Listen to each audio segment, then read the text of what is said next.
5 years ago, I was lying in bed for 3 straight days, unable to even brush my teeth. Today, I wake up at 5 a.m. every morning and complete 3 hours of high-intensity training. This isn't motivational fluff. This is the real process of how I transformed from zero motivation to iron discipline. And if you're watching this, feeling completely unmotivated, exhausted, or like you can't stick to anything, this video is specifically for you. What I'm about to share with you isn't just theory. These are the exact methods that helped over 100,000 people completely transform their lives, and more importantly, these strategies work even when you're at your absolute lowest point mentally. We're going to break down why relying on motivation is the biggest trap keeping you stuck, the 7 scientifically backed discipline building methods that actually work, a complete 21-day discipline reconstruction plan you can start today, and how to maintain action even during your darkest emotional valleys. Here's what makes this different from every other self-help video you've watched.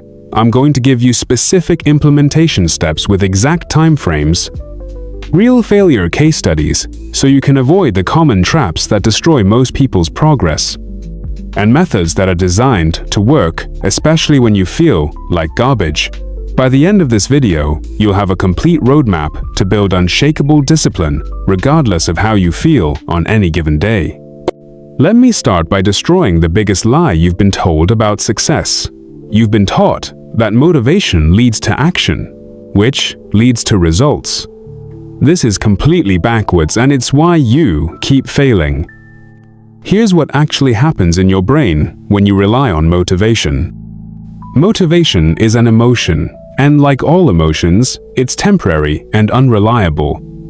Your brain's dopamine system is literally designed to give you a hit of good feelings when you think about doing something, not when you actually do it.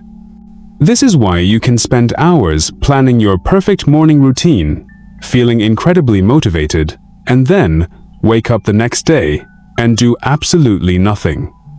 Let me show you what this looks like graphically. TOSI, motivation, follows a predictable curve.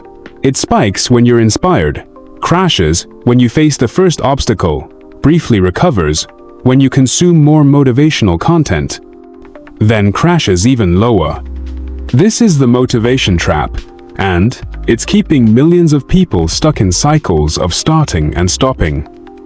Now contrast this with discipline. Discipline isn't an emotion, it's a system. It's a set of predetermined decisions and environmental structures that make the right actions inevitable, regardless of how you feel. High achievers don't have more willpower than you. They've simply built better systems. I studied the behavioral patterns of successful athletes, entrepreneurs, and artists. And here's what I found. They all have days when they feel terrible, unmotivated, and want to quit.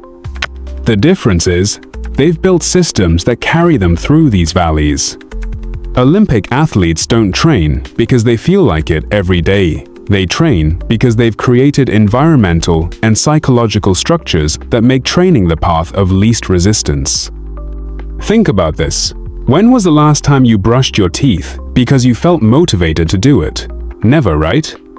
You brush your teeth because it's automatic, it's part of your identity, and you've structured your environment to make it easy. This is exactly how we need to approach every important area of your life. In the comments, tell me, what's the most important thing you've given up on because you lost motivation? I read every single comment, and your story might help someone else realize they're not alone in this struggle. Now, let's dive into the 7 core principles that will transform you from someone who relies on fleeting motivation to someone with unshakable discipline. Principle number 1 is the 2-minute rule, and this is going to sound almost insultingly simple, but it's based on solid neuroscience. Any habit you want to build should start with a version that takes 2 minutes or less to complete. Want to meditate for an hour? Start with 2 minutes. Want to write a book? Start by writing 1 paragraph. Want to get fit? Start by putting on your workout clothes. Here's why this works. Your brain forms habits through a neurological loop called the habit circuit. This circuit doesn't distinguish between a 2-minute meditation and an hour-long session. It just recognizes the pattern of sitting down, closing your eyes, and focusing on your breath. Once this circuit is established, expanding the habit becomes exponentially easier. I personally went from someone who couldn't meditate for 30 seconds without getting distracted to someone who regularly does hour-long deep work sessions. And it all started with committing to just 2 minutes of focused breathing every morning. The key is to master the art of showing up before you worry about performance. Principle number 2 is environment design, and this might be the most powerful tool you're not using. Your environment is constantly shaping your behavior, usually without you realizing it. If you want to build discipline, you need to remove friction from good behaviors and add friction to bad behaviors. Let me give you a concrete example. If you want to work out in the morning, lay out your workout clothes, shoes, and water bottle the night before.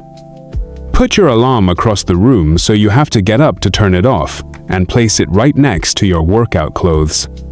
This isn't just convenience, you're literally rewiring your brain's decision-making process.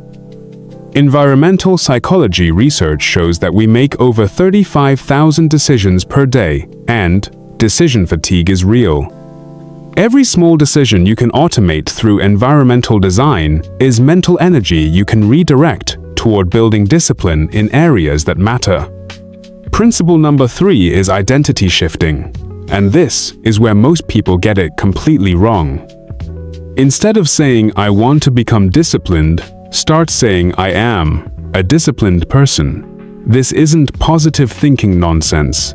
This is about aligning your actions with your identity rather than your goals. When you identify as a disciplined person, you ask different questions. Instead of, "Do I feel like working out today?" you ask, "What would a disciplined person do right now?" This subtle shift changes everything because you're no longer fighting against your identity, you're expressing it. Start incorporating identity-reinforcing language into your daily self-talk. When you complete a small task, don't just move on, acknowledge it. Say, "I'm the kind of person who follows through," or "This is what disciplined people do." Your brain will start gathering evidence to support this new identity.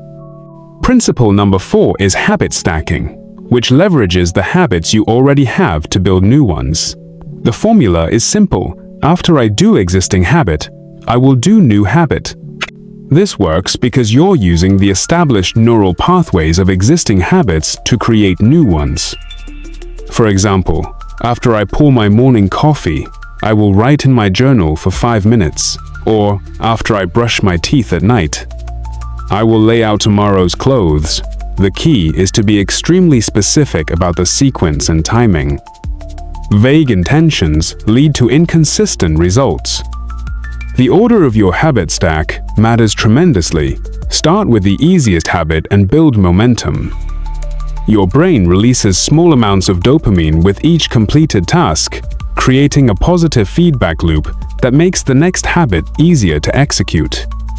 Principle number 5 is failure protocol, and this is what separates people who build lasting discipline from those who give up after the first setback. Notice I said, when I fail, not if I fail. Failure isn't a possibility, it's inevitable, and planning for it is what makes discipline sustainable. Create a specific protocol for getting back on track within 24 hours of a failure. This isn't about perfection, it's about resilience. Write down exactly what you'll do when you miss a workout, skip a meditation session, or break a dietary commitment. Having a predetermined response eliminates the shame spiral that usually leads to complete abandonment. Track your failures as data, not moral judgments. Look for patterns. Do you always skip workouts on Mondays? Do you break dietary commitments when you're stressed? This information becomes the foundation for better system design.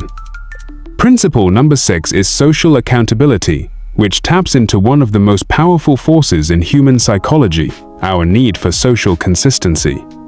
When you make a commitment publicly, you're not just accountable to yourself, you're accountable to your social identity. Find an accountability partner who shares similar goals, or, better yet, join a community of people working on discipline building. The key is regular check-ins and honest reporting, not just casual mentions of your goals. Research shows that people who share their goals with someone they respect and report progress weekly are 65% more likely to achieve those goals. This isn't about external validation, it's about leveraging social psychology to support your internal commitment. Principle number 7 is reward system optimization. Most people either reward themselves too much, too little, or at the wrong times. Effective discipline building requires a careful balance between immediate rewards and delayed gratification. Celebrate micro victories immediately. When you complete your 2-minute meditation, acknowledge it. When you choose the salad over the burger, give yourself internal recognition. These small celebrations train your brain to associate disciplined actions with positive feelings. But be careful with external rewards. Don't reward a workout with junk food or reward saving money. By making an impulse purchase, the reward should align with your larger identity and goals. Which of these 7 principles feels most challenging for you right now? Drop a comment and let me know. I'm genuinely curious about where people struggle most. Now, let's put this all together with a complete 21-day discipline reconstruction plan. This isn't just theory. This is a step-by-step roadmap you can start implementing today. Week 1 is foundation building. Choose 1 to 2 keystone habits. These are habits that naturally trigger other positive behaviors.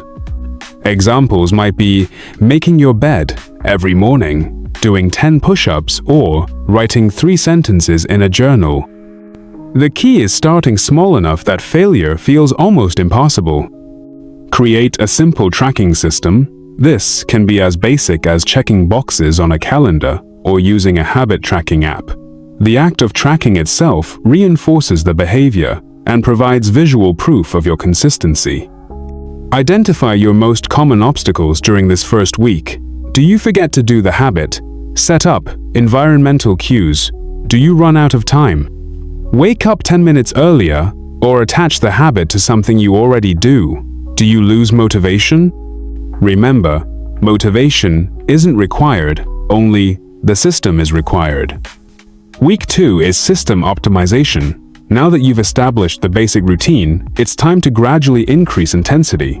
If you started with 10 push-ups, maybe go to 15. If you started with 3 journal sentences, maybe write a full paragraph. This is also when you activate your social support system, share your progress with your accountability partner or community. Be honest about both successes and struggles. Vulnerability creates stronger connections and better support. Start identifying the deeper patterns in your behavior. What time of day do you have the most energy? What environmental factors make success easier? What emotional states trigger the desire to quit? This information becomes invaluable for long-term success. Week 3 is automation and consolidation by now. Your habits should start feeling more automatic. You'll know you're on the right track when you start doing the habit without consciously deciding to do it. This is the perfect time to assess whether you're ready to add another habit or increase the complexity of existing ones. The key is patience. It's better to master one habit completely than to juggle multiple habits poorly. Start thinking about long-term maintenance strategies. What will you do when you travel? How will you maintain these habits during stressful periods? How will you continue growing without burning out? These questions help you build sustainable systems rather than temporary changes. If you were to start this 21-day plan right now, what habit would you choose to build first? I'm really curious to hear your answers, because the habit you choose often reveals what you value most deeply. But here's what nobody talks about. What do you do when you're in an emotional valley? When you're depressed, anxious, overwhelmed, or just completely drained? This is where most discipline systems completely fall apart, but it doesn't have to be that way. First, Learn to recognize the early warning signs of emotional low points. These usually show up in your body before they show up in your emotions. Maybe you start sleeping more, or your appetite changes, or you feel more easily irritated. Create an early warning system so you can implement support strategies before you're in crisis mode. Second, design minimum viable actions for low-energy days. These are the absolute non-negotiables, the smallest possible version of your important habits that you can maintain even when you feel terrible. Maybe instead of a 30-minute workout, you commit to putting on workout clothes. Instead of writing a full journal entry, you write one sentence about how you're feeling.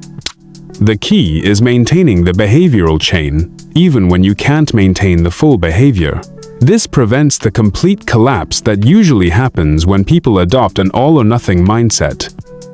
Third, reframe your relationship with internal resistance.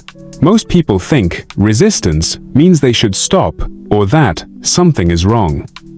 But resistance is actually a compass. It points toward the areas where you have the most potential for growth. The things you resist most are often the things you need most. Learn to coexist with negative emotions rather than fighting them. You don't need to feel good to take disciplined action. You just need to act in alignment with your values, regardless of how you feel. This is perhaps the most liberating realization you can have about discipline.